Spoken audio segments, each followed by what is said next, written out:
عقیدے درست کر لو، عقیدے درست کر لو، شان رسالت مآب کو قرآن سے سمجھو، نہیں 4-5 رٹی ہوئی آیتیں دے کر سیاق و سباق سے ہٹا کر مصطفیٰ کی شان کو گھٹانے سے توحید نہیں بنتی، قیس بنتی ہے۔ حضور کی شان اقدس اور عقیدہ رسالت کا ایک باب اور ہے یہ کہ آج ہم میں سے کئی لوگ ہم میں اس بات سے بھی گھبراتے ہیں کہ حضور کو وسیلہ بنانا چاہیے یا نہیں، اور یہ خیال توسل کا کوئی بیان نہیں ہے عقیدہ دین میں اور توحید میں۔ یہ بھی انکار، وسیلہ کا لفظ کسی نے نہیں کھڑا، وسیلہ کا لفظ قرآن نے دیا ہے۔ ارشاد فرمایا گیا یا ایھا الذین آمنوا اتقوا اللہ ابتغوا الیہ الوسیلہ جاہدوا فی سبیلہ لعلکم تفلحون، ایمان والو اللہ سے ڈرو اور اللہ کا قرب پانے کے لیے اس تک کوئی وسیلہ تلاش کرو۔ سورہ مائدہ آیت نمبر 35۔ پھر اللہ پاک نے فرمایا اولئک الذین یدعون یبتغون الی ربہم الوسیلہ ایہم اقرب ویرجون رحمتہ۔ یہ لوگ پوجا کرتے، عبادت کرتے ہیں، کچھ لوگ ملائکہ کی، فرشتوں کی پوجا کرتے ہیں، کچھ لوگ جنات کی کرتے تھے، کچھ لوگ حضرت عیسیٰ کی، کچھ حضرت عزیر کی، ان کے بت بنا کے پوجا کرتے۔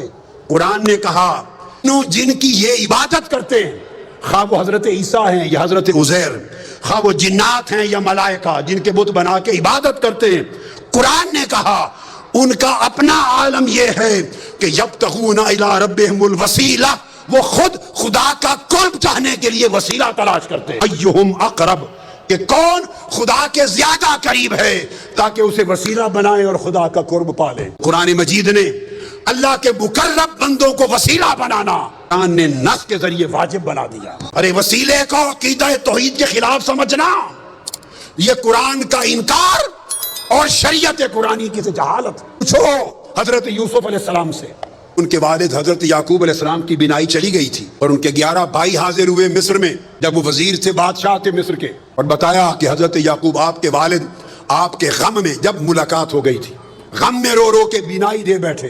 اب قرآن کہتا ہے جب پتہ چل گیا کہ بینائی چلی گئی تو کیا کرتے؟ یوسف علیہ السلام ہاتھ اٹھا کے دعا کرتے باری تعالیٰ میرے والد حضرت یعقوب کی بینائی لوٹا دے۔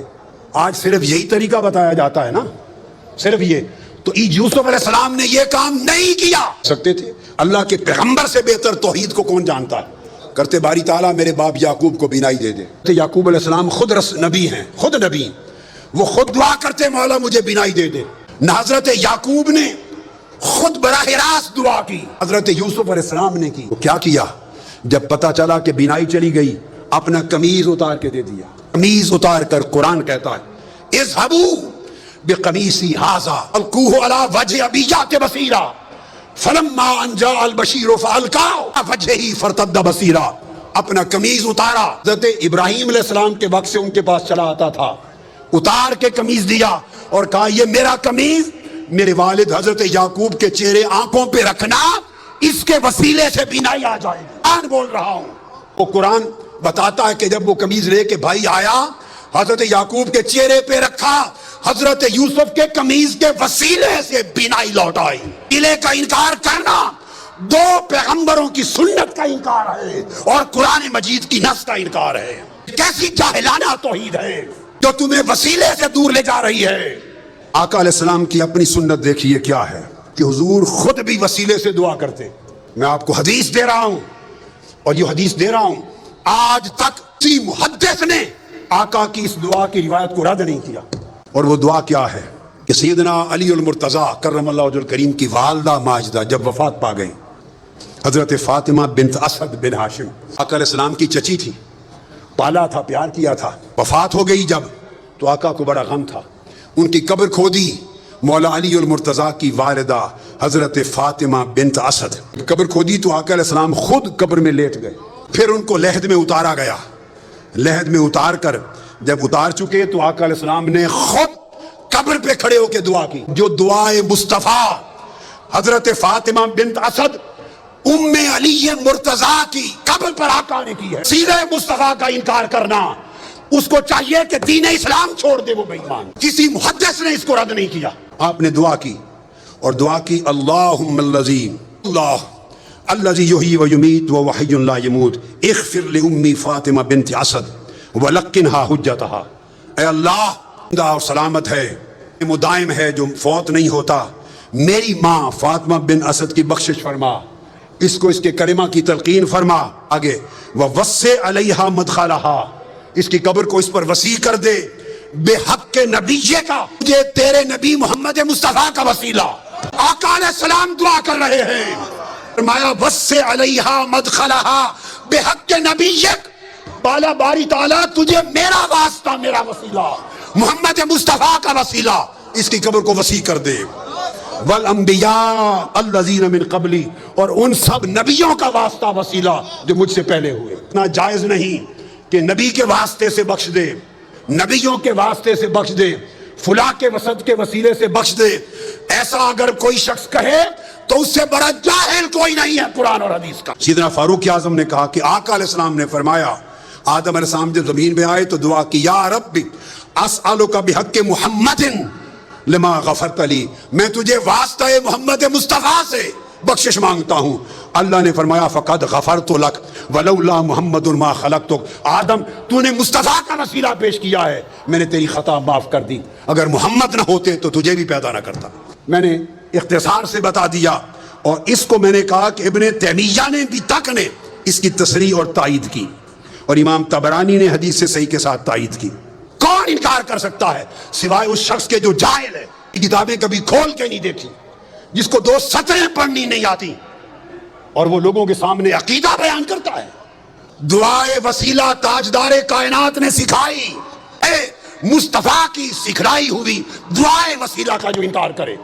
آقا نے فرمایا گھر جا، وضو کر دو، نفل پڑھ، اور یوں دعا کرنا، اللہم انی اسألک واتوجہ الیک بمحمد نبی الرحمت، یا محمد، پکارنا میرا نام لے کر، انی قد توجہت بک الی ربی فی حاجتی ھذہ لتقضی اور فشفع فی، دعا کرنا ہے اللہ میں تجھ سے سوال کرتا ہوں اور تیری بارگاہ کی طرف متوجہ ہوتا ہوں، نبی رحمت حضرت محمد مصطفیٰ کے وسیلے سے، حضور کے واسطے سے، یہ کہہ کر آقا نے فرمایا پھر مجھے پکارنا محمد۔ آج لوگ کہتے ہیں کہ حضور کو پکارنا جائز نہیں، ارے جائز ناجائز کا کی شریعت آپ نے اور میں نے بنائی ہے، جائز ناجائز والی شریعت مصطفیٰ نے بنائی ہے، تجھے ہے نہ مجھے ہے، یہ حق مصطفیٰ کو ہے۔ مصطفیٰ خود فرمائے گھر جا کے دعا کر کے مجھے پکار کے کہنا یا محمد، تم حضور کے منکر ہو کر انہوں نے دعا کی یا محمد، آپ کے وسیلے سے اللہ سے مانگتا ہوں۔ تو پھر حدیث پاک میں آتا ہے آگے، اس نے حضور کے وسیلے سے دعا مانگی۔